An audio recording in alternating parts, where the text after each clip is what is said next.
Bienvenue dans cette vidéo. Copic versus Promarker. Nous allons vite savoir Qui sera le meilleur? Sans déconner, je vous ai posé une question sur Instagram, je me disais bon, ça devrait pas être trop compliqué. Et en fait quand je vois les réponses, nom d'un chien les gars, vous êtes perdus entre Copic et Promarker. Enfin du moins, un peu moins de la majorité est perdue, c'est déjà pas mal. Vous savez quoi ? Je vous pardonne, c'est pas grave, parce que honnêtement j'étais perdue aussi avant de faire ce test et voire même avant d'avoir des copies et avant de choisir d'avoir des pro-marqueurs. En vérité je savais pas trop quelle était la différence entre les deux. La fille pète son cap tranquillement et puis retourne sa veste, y a pas de problème. Heureusement aujourd'hui on va faire un petit débrief entre ces deux famoso feutres à alcool. On va tenter de déterminer lequel est le mieux pour vous. On va donc se baser sur 15 points qui, selon vous et moi, sont les plus importants pour les feutres à alcool. Avant toute chose, cette vidéo ne devrait même pas s'appeler Copic versus Promarker. Elle devrait s'appeler Copic versus Winsor & Newton. Promarker, c'est juste le nom donné à la gamme de marqueurs de Winsor & Newton. Copic. On connaît Copic comme les feutres à alcool. C'est exact parce que c'est leur principale activité. Il y a aussi des liners qui existent, mais en gros cette marque est essentiellement réputée pour son matériel lié au dessin genre manga ou BD, etc. On peut dire que c'est une marque qui est spécialisée, voilà, on s'est vraiment réputé pour ce domaine-là. Promarker, c'est Winsor & Newton. En fait, c'est réputé pour des fournitures d'art en général. Winsor & Newton. Le feutre Promarker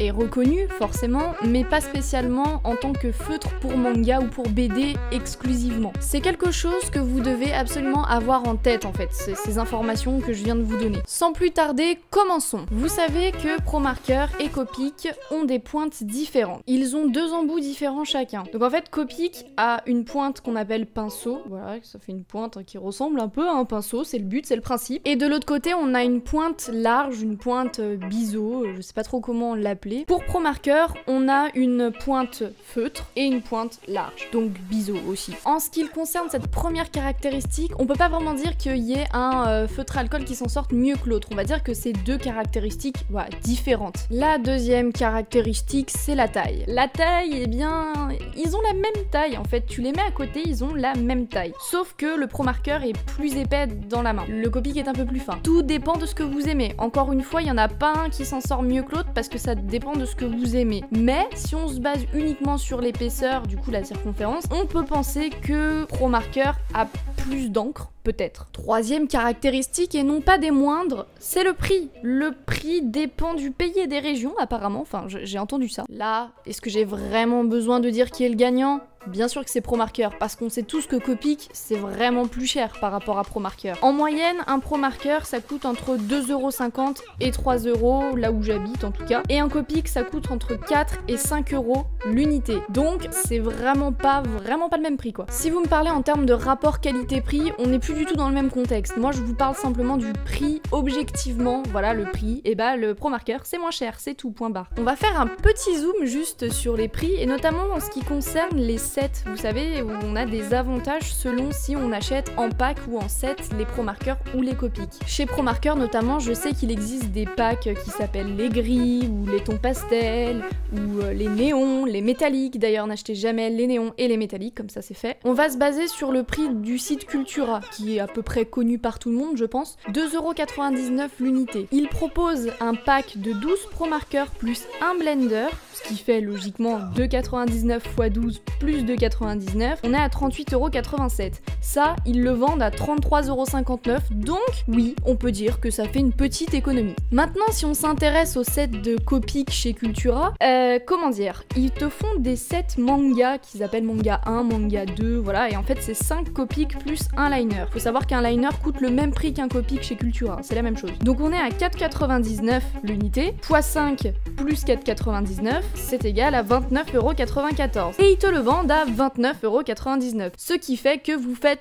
pas d'économie du tout en fait, non, aucune économie, vous payez même un peu plus cher, c'est quand même con ça. J'en vois venir qui vont me dire ouais mais t'as pas comparé le même nombre, tout ça. Donc ok, ils ont fait un set de 12 Copic, donc 12 x 4,99. On est égal à 59,88€. Et ils te vendent ça 58,59€. Ouais, bon, ça fait une toute petite économie, voilà. Et en plus t'as pas le blender.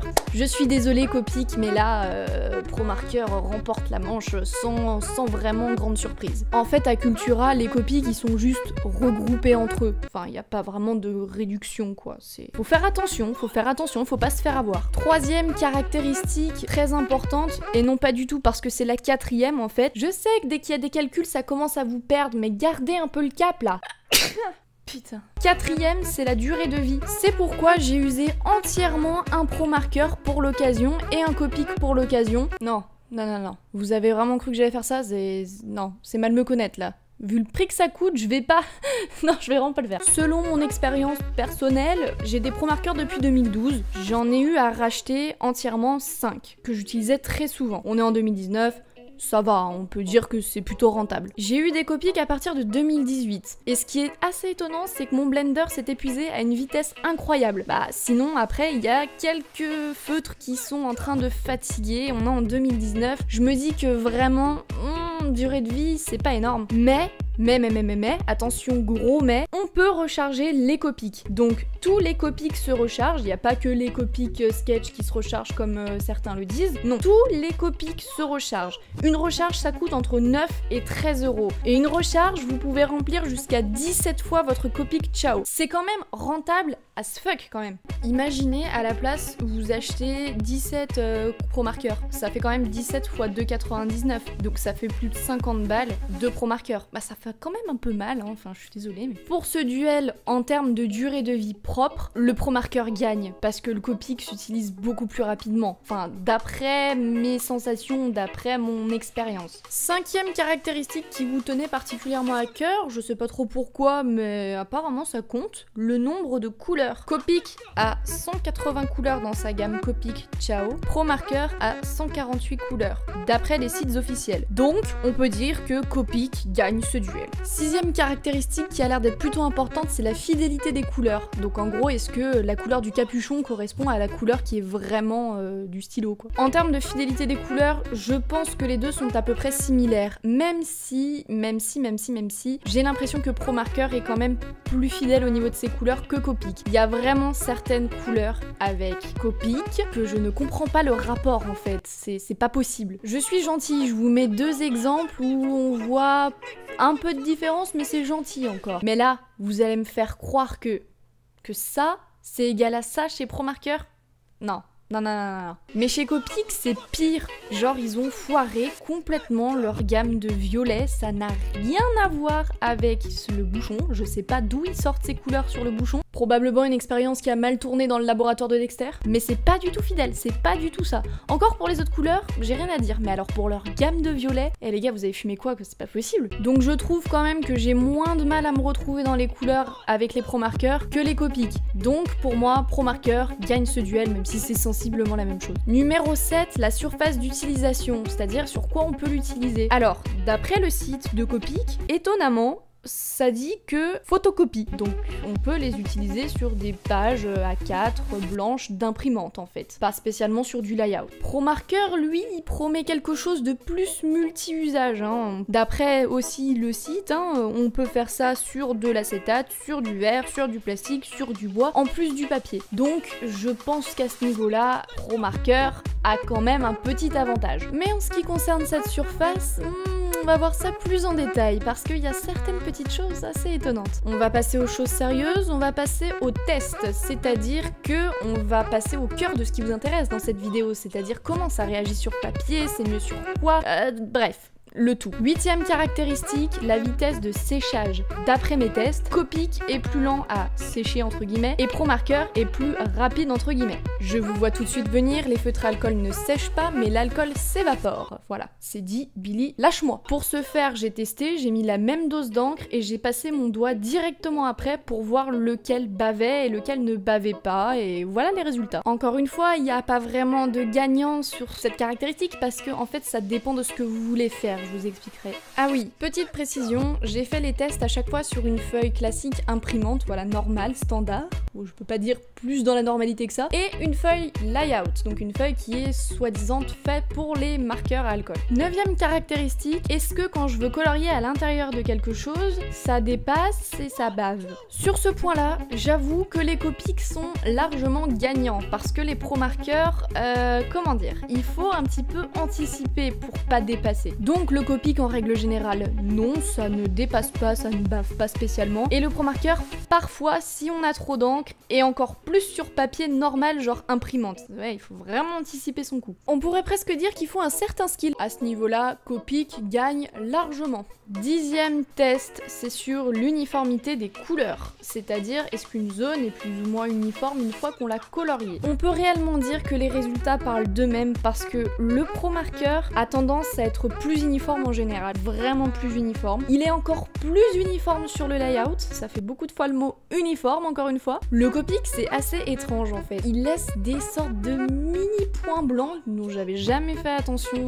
à ça. Et en fait, c'est pas très uniforme. Enfin, ça reste uniforme, mais ça l'est moins quand même que le pro marqueur. Et bizarrement, ça rend mieux sur papier imprimante. Et en fait, non, c'est pas bizarre, parce que finalement sur le site de Copic, il disait mieux sur photocopie, entre guillemets, donc je pense que c'est normal. Mais bon, en termes d'uniformité stricte, le pro marqueur remporte cette victoire haut la main. La pigmentation des couleurs est la caractéristique numéro 11 et vous a semblé aussi très importante. Donc, j'ai fait exprès de choisir des couleurs qui se ressemblaient énormément chez Copic et pro marqueur. Je suis d'accord, on peut jamais tomber sur exactement la même couleur, mais là, faut pas charrier, j'ai essayé quand même. Ma sensation, c'est qu'en fait les Copics ont une couleur un petit peu plus claire, un petit peu plus pastel, ça fait moins saturé en fait. Donc au niveau de la pigmentation, on pourrait dire que les Copics sont moins pigmentés. Si on part du principe que le plus c'est le mieux, dans ce cas pro marqueur gagne cette manche. Si on part du principe que vous préférez les couleurs un petit peu plus pastel, eh bien Copic gagne cette manche. Tout dépend, c'est différent. Caractéristique numéro 12, donc j'ai regroupé deux caractéristiques parce qu'elles sont petites. Est-ce que ça pue quand on débouche le stylo? Quand j'ai débouché mon Copic, j'ai jamais senti une odeur nauséabonde s'en dégager. Par contre, les pro marqueurs, oui, vraiment, si vous faites des zones de coloriage assez importantes, ça dégage une odeur d'alcool, fou, ça monte à la tête quoi. Donc Copic gagne au niveau de l'odeur, et par contre, est-ce que ça traverse la feuille? Eh ben, comme on peut voir, c'est à peu près pareil en fait, c'est kiff kiff bourrico, il n'y a pas vraiment de différence. Bizarrement, on pourrait croire que sur layout, ça a tendance à moins traverser. Eh bien non, voilà, c'est dit. On arrive sur la reine des caractéristiques, qui est la caractéristique numéro 13. Est-ce que c'est mélangeable et peut-on faire de jolis dégradés avec? Alors, étant donné que les dégradés sont toujours plus faciles à faire avec des couleurs pastel qu'on voit un peu moins bien, j'ai choisi des couleurs un peu plus foncées et j'ai choisi de faire des dégradés différents. C'est-à-dire que le premier dégradé est avec une couleur qui est assez proche de la couleur de base et le deuxième dégradé est une couleur un peu plus éloignée. Donc du coup, le dégradé sera plus marqué. Mes conclusions après ça, c'est que le Copic, c'est plus facile à mélanger sur le layout, bizarrement. Et en général, d'ailleurs, le Copic est plus facile à mélanger, il fait de plus jolis dégradés. Et le pro marqueur, c'est plus facile de le mélanger sur les feuilles standard type imprimante. Et sur layout, bah ça se mélange aussi, mais un peu moins bien. Donc là, j'ai pas utilisé de blender ni l'un ni pour l'autre. Donc ça veut dire que vous avez la possibilité de faire des dégradés un peu plus jolis entre guillemets avec un blender. Mais on peut dire que généralement, globalement, le Copic remporte la manche parce qu'il fait des dégradés beaucoup plus agréables au regard. Et aussi beaucoup plus facile à faire, les dégradés avec Copic.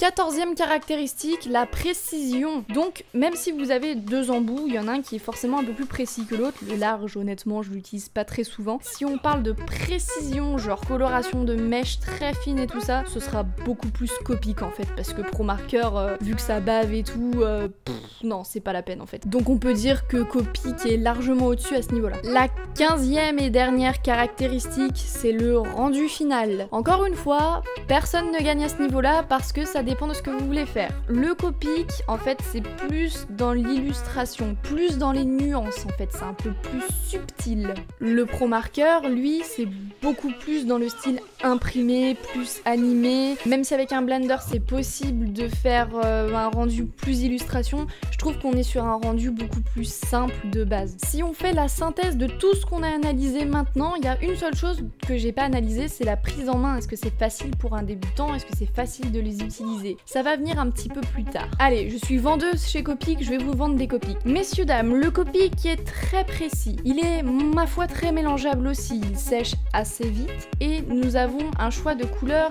très large, avec plus de 180 couleurs, rappelons-le. Ces couleurs sont plutôt douces et il apporte à vos dessins, à vos illustrations, un aspect très léger et très fin, tout en nuances. De plus, la gamme Ciao est faite pour le manga. La recharge est possible sur n'importe quel Copic. Nos Copics sont chers, mais n'oublions pas que nous sommes spécialisés dans le manga. N'oublions pas que nous sommes spécialisés aussi dans la BD et que beaucoup de professionnels nous recommandent. Voilà en gros ce qu'il dirait, je pense. À peu près, hein. Je suis pas non plus marketing professionnel, trainer. Maintenant, je me mets dans la peau d'un mec qui veut te vendre des pro marqueurs. Écoutez les gars, les pro marqueurs, c'est pas cher. Voilà, c'est peu cher. Pour la qualité que c'est pas cher. Ça dure assez longtemps, hein. Honnêtement, vous avez vu l'engin, c'est large, on est pas mal. On est sur un temps d'utilisation qui est quand même respectable. On peut l'utiliser n'importe où, donc si vous avez envie de dessiner sur du bois, c'est possible, hein. Même de l'acétate, voilà, des choses que personne ne connaît en termes de matière. C'est possible, c'est possible. Alors après, au niveau du rendu, c'est super uniforme, hein. Vous avez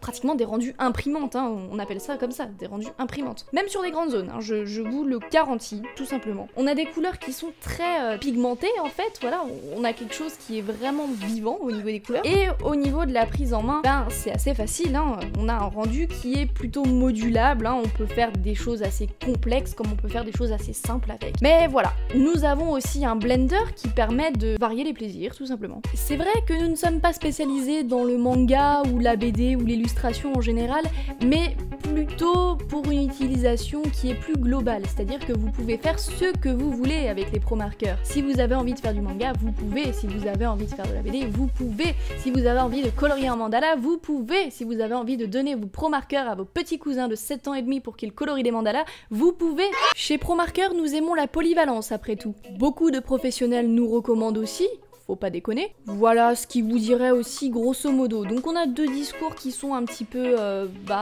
qui se ressemblent mais à la fois sont un peu opposés, hein, voilà. Au niveau de la prise en main, le Pro Marqueur est vraiment plus un feutre de débutant entre guillemets. Du moins, un débutant peut l'utiliser sans problème. Un Pro Marqueur peut te permettre, Billy, d'apprendre les bases, les aplats, plus les ombres, sans trop faire de dégradés pour le début. Il y a la possibilité, évidemment, de faire des dégradés avec le Blender, mais si tu prends des Pro Marqueurs, sache que c'est quand même mieux d'investir dans des feuilles layout qui te permettront d'avoir un meilleur rendu simplement avec tes Pro Marqueurs. L'avantage, c'est que Pro Marqueur, t'as des bons résultats qui sont très rapides et très pro tout de suite. Pour moi, c'est un feutre de prise en main, voilà, un feutre d'apprentissage, mais tu peux pousser ses caractéristiques très loin grâce au Blender et avec des petites techniques secrètes de Konoha. Copic, c'est pour moi un feutre qui est plus pour les gens expérimentés. Donc la prise en main, elle est parfois plus difficile. En fait, il y a une gestion des couches de marqueurs à gérer en fait, et ça c'est assez compliqué parce qu'il y a beaucoup de jeux de dégradés, de lumière. T'as une perspective infinie si t'as le Blender en plus, parce que déjà que les feutres sont mélangeables facilement entre eux. Avec le Blender, voilà, tu peux faire des choses putain de correct. Voilà, il faut un petit temps d'adaptation et je pense qu'avant, tu peux te faire la main sur autre chose. Par contre, le gros avantage, c'est que t'as pas spécialement besoin de feuilles layout en fait, parce que du coup on a vu dans le test que ça apportait pas grand chose finalement. On va faire le compte, hein, simplement savoir qui a gagné entre Copic et Pro Marqueur. Roulement de tambour, c'est les Pro Marqueurs. Les Pro Marqueurs ont gagné, sachant qu'il y a beaucoup de caractéristiques dont j'ai dit que c'était différent entre guillemets. En toute objectivité, sur les caractéristiques que nous avons énoncées précédemment, ces 15 caractéristiques, Pro Marqueur est meilleur. Je dis ça, je dis rien. En fait, je dis en toute objectivité, mais sachant qu'il y a les 3/4 des tests, c'est aussi sur mon avis personnel, on peut dire que c'est pas très objectif, c'est plutôt subjectif. Oh, c'est des tests je sais pas, choisissez. Donc voilà, vu que j'ai dit que Pro Marqueur était mieux que Copic, je n'aurai jamais de partenariat avec Copic. Tant pis, c'est pas grave. Maintenant, c'est vrai que le rendu copie qui est quand même extrêmement intéressant, rendu illustration en fait. Et ça c'est pas possible en fait avec des Pro marqueurs. Par contre, c'est possible avec des brush marqueurs. Ouais. Tout à fait. Les brush marqueurs sont très avantageux. Brush marqueurs, c'est la gamme de chez Winsor & Newton qui est spécialisée du coup dans la coloration d'illustrations, manga, BD, etc. Donc il me semble que c'est quand même assez récent, je dis récent, mais bon, ça doit pas être si récent que ça. Donc en fait, tout ce que j'aime chez les Pro marqueurs est regroupé chez les brush marqueurs, mais en plus, t'as la pointe pinceau du Copic qui est assez cool, voilà, et qui peut faire le même genre de rendu illustration. Donc en fait, brush marker c'est vraiment intéressant. Winsor & Newton, franchement, embauchez-moi là, je vous ai fait de la pub de fou, envoyez-moi un petit mail, hein, je suis joignable. C'est à présent terminé pour ce test des Copic vs Pro Marker. Voilà ma conclusion, faites-vous la vôtre, hein, parce que je veux pas de drame. Et du coup, je voulais savoir, parce que là on s'est battu entre deux géants des feutres à alcool, je voulais savoir si ça vous intéressait qu'on fasse la même chose, mais genre avec des feutres graphiques et touch 5, genre des feutres qui sont connus pour être très peu cher. Je pourrais investir avec la YouTube Money dans ces feutres à alcool, vous proposer des solutions et voir vraiment si ça vaut le coup de dépenser de l'argent pour ces feutres peu chers, on va dire, pour pouvoir colorer. Est-ce que vous pouvez faire des trucs potables ou c'est même pas la peine en fait. Donc voilà, je me demandais si ça vous intéressait. Quoi qu'il en soit, même si ça ne vous intéresse pas, je pense que je finirai par le faire, mais vous avez quand même le droit de vous exprimer en commentaire pour me dire ce que vous en pensez. Voilà, c'est tout, j'ai fini Billy. Écoute, ça m'a pris très longtemps à faire cette vidéo, à faire ces petites recherches aussi m'a pris un certain temps, on peut le dire. Comme d'habitude, tu fais ce que tu veux avec cette vidéo, tu peux laisser un like, laisser un commentaire, exprimer ta joie, ton mécontentement, tes pulsions hormonales dans les commentaires. J'espère avoir pu éclairer ta lanterne avec cette vidéo, et puis je me casse, hein, comme d'habitude, tu le sais, hein. Ciao.